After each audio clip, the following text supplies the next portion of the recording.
Olá, turma do nono ano. Aqui quem vos fala é o professor Abrão Nascimento, professor da disciplina de História. Então vem comigo para nós iniciarmos mais esta videoaula de História.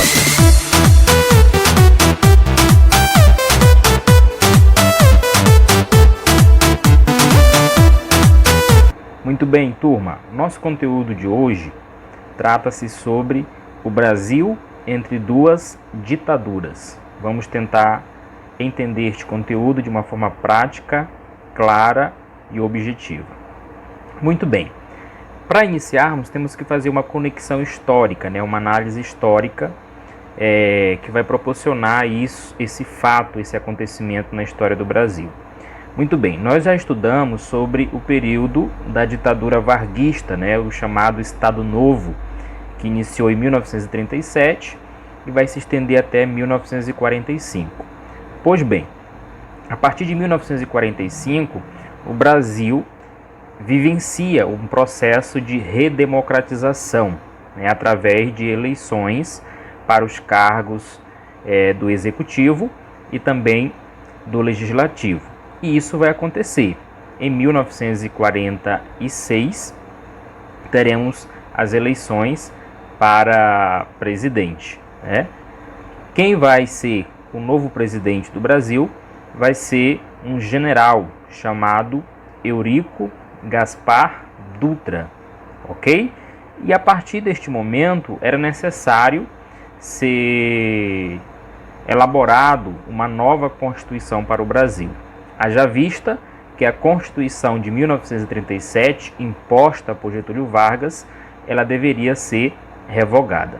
E isso vai acontecer. O Brasil vai ter uma nova Constituição em 1946. Ela é promulgada, a nova Constituição agora republicana do Brasil. E essa Constituição republicana do Brasil vai ter algumas características.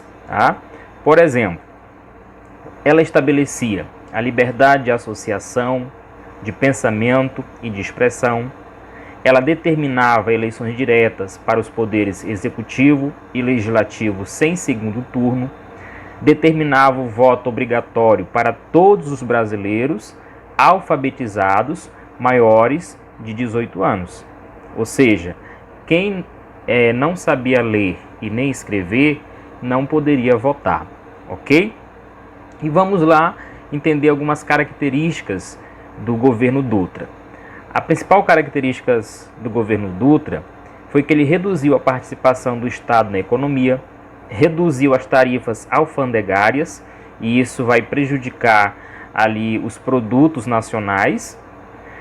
Ele vai investir no setor de transportes e na produção de energia. No entanto, o país, no período aí do governo de Dutra, vai viver uma crise muito considerada referente à inflação, que é o aumento do preço dos produtos. Pois bem, encerra o período aí do governo Dutra e Getúlio Vargas retorna novamente ao poder no Brasil em 1951, ok? Em 1951, Getúlio Vargas retorna ao poder através do voto direto. Muito bem. Getúlio Vargas vai ter como característica de seu governo, ele vai dar prioridade à industrialização do país, vai criar estratégias para conter a inflação que crescia aceleradamente. Vargas criou em 1952 o Banco Nacional de Desenvolvimento Econômico, o BNDE. Qual era o objetivo disso? Oferecer crédito para o desenvolvimento de novos projetos voltados para a melhoria de portos e ferrovias e para a ampliação do setor elétrico. Em outubro de 1953, Vargas também sancionou a lei que criou a Petróleo Brasileiro S.A., ou seja, a Petrobras, vai ser criada no ano de 1953 com a lei sancionada por Getúlio Vargas. A Petrobras, a partir daquele ano, seria controlada pelo governo brasileiro e também assumiria o monopólio da exploração do petróleo em todo o território nacional.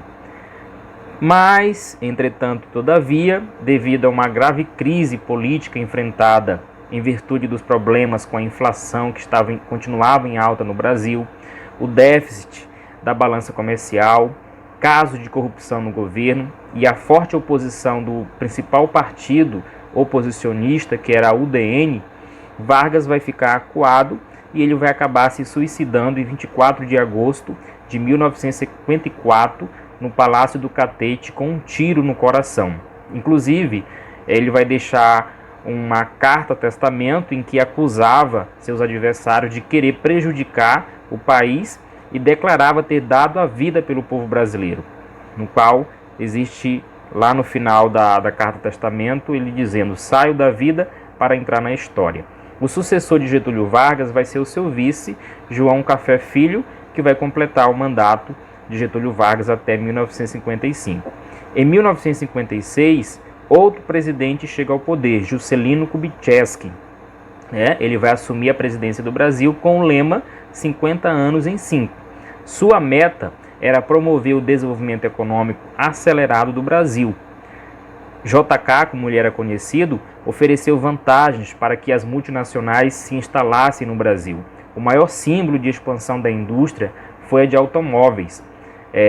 Indústrias automobilísticas dos Estados Unidos e da Europa se instalaram com as vantagens proporcionadas pela política econômica de JK.